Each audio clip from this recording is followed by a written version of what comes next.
des points consensuels, des points non consensuels et d'autres renvoyés à la réflexion. Le dialogue politique a clos ses travaux hier dans la soirée et les conclusions reversées au président du Faso. La synthèse à suivre en ouverture de journal. Forêt classée de quoi les occupants déguerpissent, un déguerpissement à coups de bulldozer après moult sensibilisation et sommation. Et comme vous allez le voir, c'était la course contre la mort pour récupérer ce qui peut l'être. Une semaine à l'aventure se poursuit à Goursi. Immersion aujourd'hui dans le cérémonial du mariage coutumier en pays Yadga.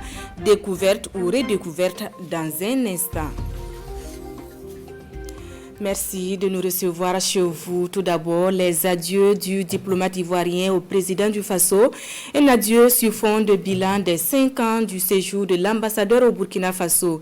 Et Capélétien Soro se réjouit d'avoir contribué au renforcement des relations ivoiro-burkinabais. Le point de l'audience avec Césaire Carrefour et Mouni Soubeiga.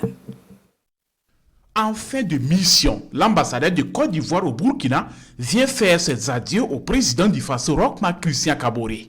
Nous sommes venus dire notre gratitude au président du Faso et lui demander en termes africains la route. Et je tenais à venir remercier le président du Faso, et le gouvernement tout entier et le peuple frère et ami du Burkina Faso qui nous ont tous accueillis et accompagné pendant ces 5 dernières années où nous avons représenté la Côte d'Ivoire au Burkina Faso. Je dois dire que je repars avec des sentiments mêlés d'un peu de tristesse parce que je quitte momentanément des frères, des amis, des parents. Le diplomate ivoirien rentre satisfait de ses missions au pays des hommes intègres. Capélétien Soro se réjouit d'avoir contribué à renforcer les relations entre le Burkina et la Côte d'Ivoire. Aujourd'hui, les relations entre la Côte d'Ivoire et le Burkina Faso sont au beau fixe. Et nous sommes fiers d'avoir modestement contribué à notre humble niveau à la promotion, au développement et à l'épanouissement de ces relations. Le TAC a donné des fruits dont chacun peut voir le résultat, notamment dans les infrastructures. Il est beaucoup plus relax aujourd'hui entre nos deux pays, nos deux peuples, de parler de certains points, même des questions qui fâchent. Le diplomate ivoirien dit être appelé au pays pour d'autres missions. C'est en 2016 qu'il a pris fonction au Burkina en tant qu'ambassadeur. Nous restons au palais de Kossiam pour les conclusions de la deuxième session du dialogue politique. Dialogue qui a abouti à des points consensuels et non consensuels comme il fallait s'y attendre. Au nombre des points consensuels, le vote au suffrage direct des maires, celui des déplacés internes et l'extension du financement à toutes les formations politiques. La synthèse des travaux avec Adama Guiti et Draman Guéné. C'est la fin des débats au dialogue politique. À la clôture de la session, le président du Faso et le premier ministre venus écouter les conclusions. Tous les sujets à l'ordre du jour sont traités avec des résultats mitigés. Consensus sur le principe et discordance sur la mise en œuvre. C'est le cas de la révision du code électoral. Opposition et majorité sont tous d'accord pour le vote des maires au suffrage universel direct, mais la date de prise d'effet pose problème. Il était bon que nous puissions faire la réforme pour engager le processus à faire en sorte que les maires soient élus au suffrage universel direct pour ces élections de 2022. Alors pour l'opposition, ils pensent que nous ne sommes pas encore prêts et qu'il va falloir travailler davantage. Et ils projettent que ça puisse se faire aux prochaines élections en 2027. C'est un point de divergence et que naturellement le président du Faso va arbitrer. Réconciliation nationale, là aussi le principe est acquis, mais divergence dans la démarche. L'opposition veut une réconciliation sans condition avec la suspension des procès à venir. En face, la majorité parle de vérité et justice d'abord. Et le gouvernement a précisé que sa démarche concerne donc le triptyque vérité, justice et réconciliation nationale. L'opposition a souhaité que dans le cadre de la recherche de l'apaisement, qu'on puisse avoir une suspension des dossiers en cours de sorte à ce que tout cela puisse être reversé dans le cadre du processus de réconciliation nationale. Et nous avons salué au cours de ce débat, au cours de ce dialogue, l'effort que le président du Faso lui-même a engagé pour faire en sorte que ce soit l'ancien président, le président Blaise Compaoré, que ce soit le premier ministre Isaac Zida, qu'un dialogue constructif soit mené de manière à pouvoir leur permettre de pouvoir rentrer. Je pense que c'est un point essentiel. Mais n'ont pas oublié les autres exilés aussi. Tout est mis en œuvre pour que personne ne soit oublié. Ça doit être un dialogue inclusif. Sur le plan sécuritaire, une motion de soutien est adressée au FDS et VDP. Sur place, la classe politique s'engage à œuvrer pour la paix en bannissant les discours haineux en leur sein. Appelons à bannir dans la communication des partis politiques tout message susceptible de fracturer l'unité nationale, d'affaiblir le tissu social, de démotiver et démoraliser la population, les VDP et les FDS. Appelons à éviter dans les messages politiques les invectives, les accusations entre les partis politiques sur les questions sécuritaires. Le financement des partis politiques était aussi à l'ordre du jour. Les politiciens veulent qu'on élargisse le financement public à tous les partis politiques sans aucune condition. Le principe actuel est qu'il faut avoir une certaine représentativité pour bénéficier du fonds public. Même s'il part aux élections et qu'il n'a pas pu avoir, au niveau du suffrage, un score qui lui permet de pouvoir avoir ni des députés ou des conseils municipaux, il doit pouvoir, parce qu'il anime la vie politique, parce qu'il fait des réunions, parce qu'il sensibilise, parce qu'il forme aussi les populations dans le sens de la démocratisation, dans le sens donc de la décentralisation, que nous puissions lui affecter donc un financement public. Là, un collège de 6 personnes est désigné pour approfondir la réflexion. Le quota genre, aucune décision formelle, mais plutôt un accompagnement pour le respect de la loi. Le dialogue politique s'est engagé à accompagner les femmes dans leur lutte afin d'améliorer en tout cas le positionnement des femmes et trouver des formules pour répondre à cette préoccupation. Le président du Faso, initiateur du dialogue politique, salue l'esprit dans lequel les travaux ont été menés. Il s'engage à veiller à la mise en œuvre des points consensuels. Nous ne pourrons apporter de réponses pertinentes à ces questions sans un consensus national, une mobilisation patriotique et un sens élevé du devoir et de l'intérêt national. Mesdames et messieurs, au cours de vos travaux, vous avez abordé avec grand intérêt des questions ayant trait à la relecture du code électoral. Et il me plaît de noter des points de consensus dont la mise en œuvre incombe au gouvernement. J'y veillerai particulièrement. Je ne saurais terminer sans réitérer mon engagement à pérenniser ce dialogue et à solliciter la disponibilité des acteurs des deux composantes dont les contributions ont le mérite d'éclairer les prises de décision. La classe politique accepte à l'unanimité que les personnes déplacées internes puissent être électeurs et éligibles dans leur zone d'accueil. Dans les communes où le vote est constaté impossible, les délégations spéciales seront sollicitées pour assurer la continuité de l'État. La problématique de la protection civile dans l'espace UEMOA en discussion depuis lundi dans la capitale burkinabé. Il s'agit pour le secrétariat exécutif du G5 Sahel et ses partenaires d'élaborer une stratégie en la matière. Les échos du cadre de concertation avec Issa Kafando et Ahadi Sandamba. Comment contribuer à la protection des populations civiles en cette période d'insécurité dans l'espace UEMOA?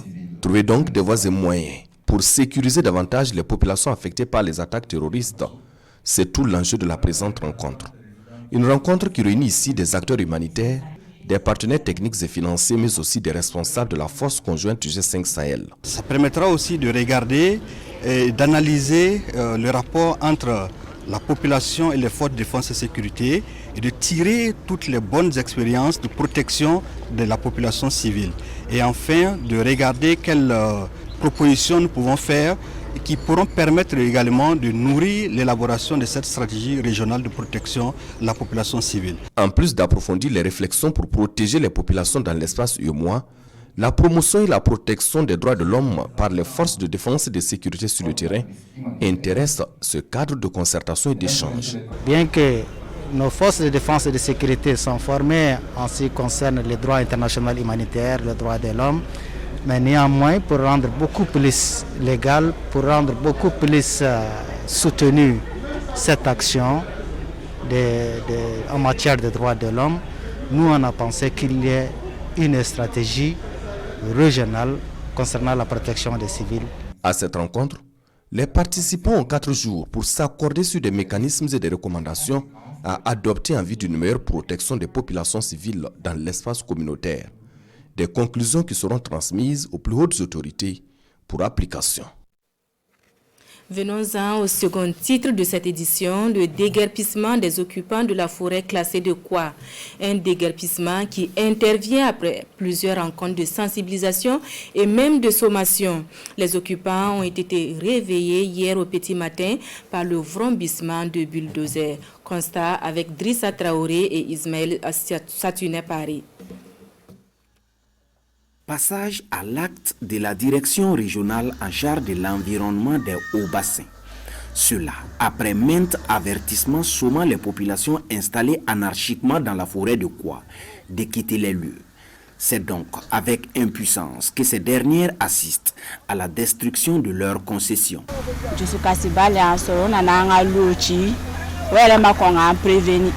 Nous sommes vraiment déçus. Ils sont venus démolir nos concessions sans nous avoir prévenus au préalable. Pourtant, on a beaucoup investi.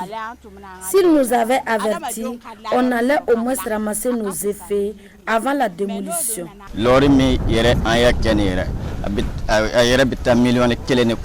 J'ai investi plus d'1 million de francs CFA dans la construction de ma maison pour avoir un toit. Je ne suis qu'un peintre. C'était juste pour pouvoir m'abriter ici. Par cette action, le service de l'environnement entend à tout prix protéger la forêt. Les textes même qui définissent les forêts classées et dans les arrêtés de classement, ainsi que le code forestier, c'est stipulé là-bas que toute installation est interdite dans une forêt classée. Et même la circulation sans autorisation, tout ça c'est interdit. Au dire de la direction de l'environnement, les occupants ont profité du débat autour de la construction de l'hôpital sur le site pour s'installer. L'histoire remonte déjà, en tout cas en ce qui me concerne, depuis 2019. Ce site que vous voyez, en son temps, il n'y avait rien, si ce n'est pas les investissements qui sont des plantations du fonds pour le fonds d'intervention pour l'environnement. Il n'y avait rien d'autre que ça.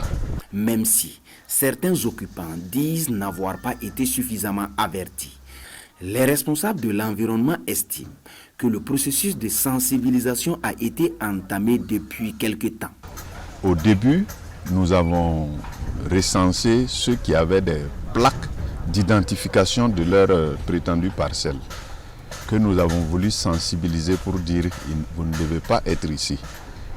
Mais comme en ce moment, la polémique était à son temps fort, il était difficile d'engager des actions fortes pour en même temps les déguerpir. En entendant, ce sont des populations qui ne savent pas à quel sein se vouer. Les responsables de l'environnement, quant à eux, exhortent tous au respect des textes afin d'éviter d'éventuels désagréments.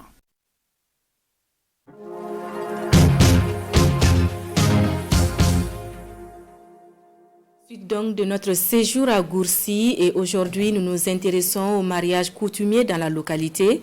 En pays Yadga, comme dans bien d'autres contrées du pays, le mariage est une affaire de famille et non d'individus avec la dot comme élément incontournable. Focus avec Assié Lassina Ouattara et Ahadi Sandamba. Voici la dot d'une fille Yadga. Quelques noix de cola et une petite somme d'argent. Nous sommes à un mariage traditionnel Yadga dans la cour royale de Goursi.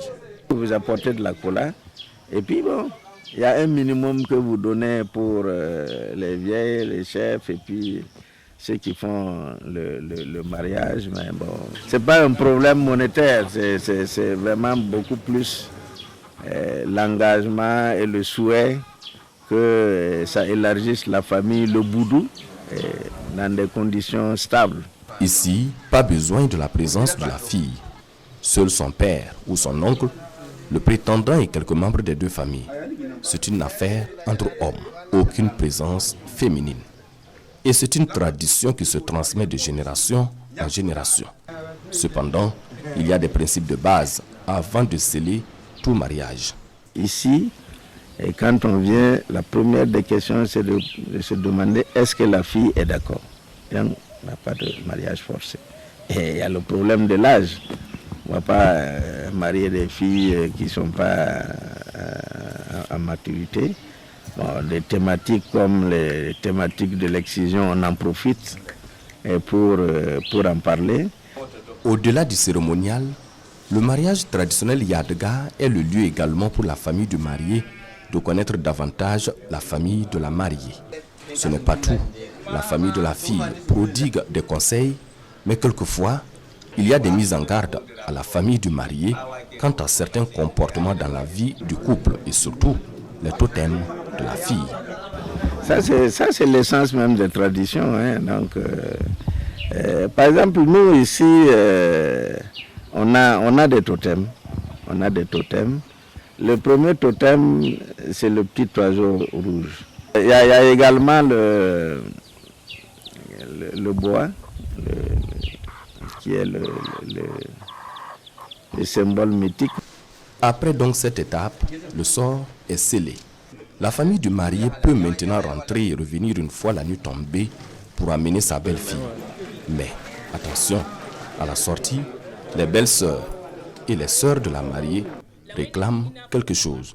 Une fois cette étape franchie, le marié et sa famille sont invités à planter un arbre au bosquet royal, comme l'exige la chefferie coutumière de Goursi depuis l'intronisation du 34e chef Nababwango.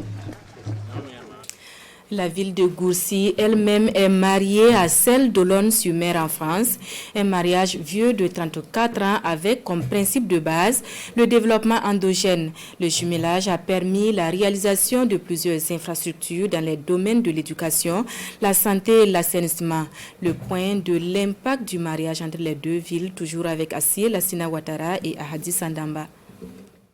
Lycée municipal de Goursi. Ouvert aux élèves en 2012-2013 avec seulement un bâtiment de 4 classes, il compte aujourd'hui 5 bâtiments de 14 classes, dont 8 pour le premier cycle et 6 pour le second cycle.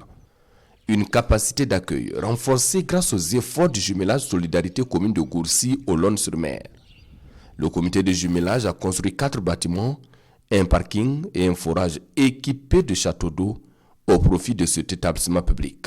À côté de cela, nous bénéficions aussi de la somme de 1 million de francs par an pour payer les fournitures, c'est-à-dire les romans, les annales et autres documents pour les élèves.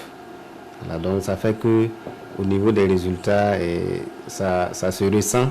Et par exemple, cette année, on avait 64 élèves au bac série A, et les 60 là ont été admis. Ce n'est pas tout. Le jumelage Solidarité commune de Goursi au Olonne-sur-Mer, c'est aussi des réalisations dans le domaine de la santé. La normalisation d'écoles primaires du ressort de la commune, ainsi que le lycée provincial avec la construction de salles de classe. Il y a eu la construction de 3 salles de classe au niveau de l'école du secteur 1, les salles de classe au niveau du lycée provincial, les 3 salles de classe au niveau de Yesga. Pour la santé, il y a eu l'octroi de matériel et de médicaments de première nécessité au schéma de Goursi.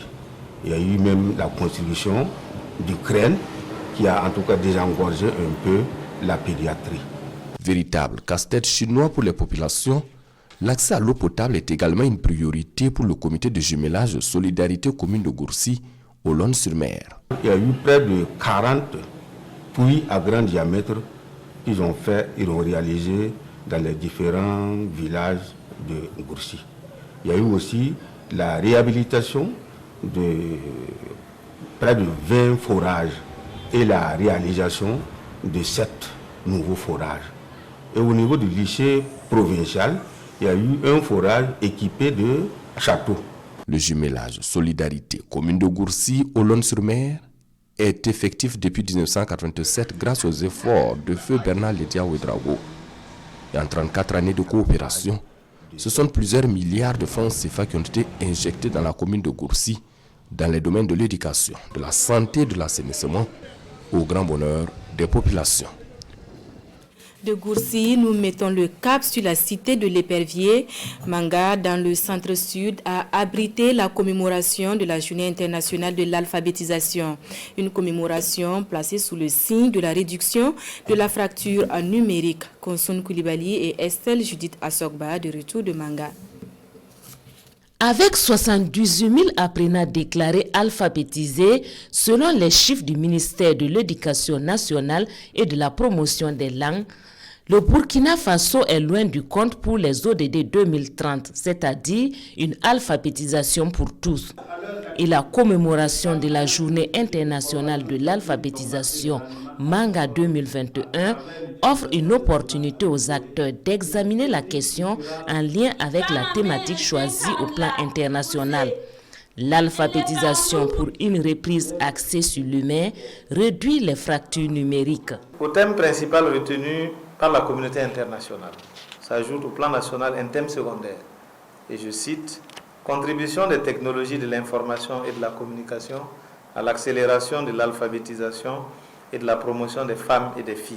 Il s'agit en effet, à travers ce sous-thème, de réfléchir à l'utilisation des TIC pour contribuer à la création d'opportunités en matière d'information et de savoir au profit des femmes et des filles pour leur plein épanouissement. Et cela dans le but d'accroître leur pouvoir économique, politique, culturel et d'améliorer leur qualité de vie. Le Burkina Faso peut atteindre cet objectif. Le gouvernement et ses partenaires apportent déjà des appuis financiers et techniques dans ce sens, mais pour le ministre Stanislas Ouaro, ces appuis peuvent être renforcés. L'État fait des efforts. Nous allouons donc autour de 2 milliards de francs CFA au Fonds pour la formation et l'éducation non formelle chaque année, pour nous accompagner techniquement dans les campagnes d'alphabétisation. Mais ce n'est pas suffisant parce que dans le passé, on va dire que le sous-secteur de l'alphabétisation et de l'éducation non formelle bénéficiait de financement, en tout cas il y a quelques années, autour de 10 milliards de francs CFA.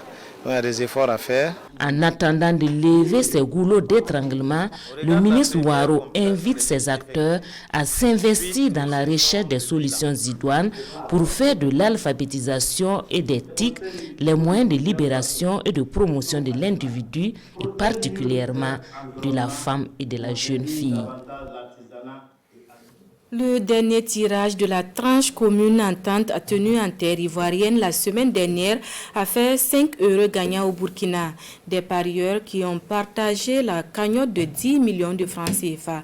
Ils sont entrés en possession de leurs gains ce lundi. Le témoignage de Amadou Ilboudo et Sekou Zongo. Tranche commune entente 2021 récompense ses gagnants et le Burkina Faso s'en sort avec un gain de 10 millions de francs CFA repartis entre 5 parieurs. Des parieurs qui reçoivent ici officiellement leur chèque. La 27e édition de Tranche commune entente a donc honoré ces parieurs à Abidjan, une édition qui ne déroge pas à l'esprit de l'initiative, à savoir la fraternité, la communion entre populations des pays membres du Conseil de l'entente. Au-delà des lots, il s'agit de faire des œuvres utiles, des œuvres sociales au profit des populations. Et les gagnants ont eu l'occasion de rencontrer d'autres gagnants. Ils ont visité la Côte d'Ivoire sur plusieurs facettes. L'esprit était en tout cas la fraternité, au-delà des lots qui ont été gagnés. Et parmi les heureux gagnants, Yimia Wemenga, employé de commerce, décroche le plus gros lot qui est de 4 millions de francs CFA. Une somme qu'il compte utiliser rationnellement.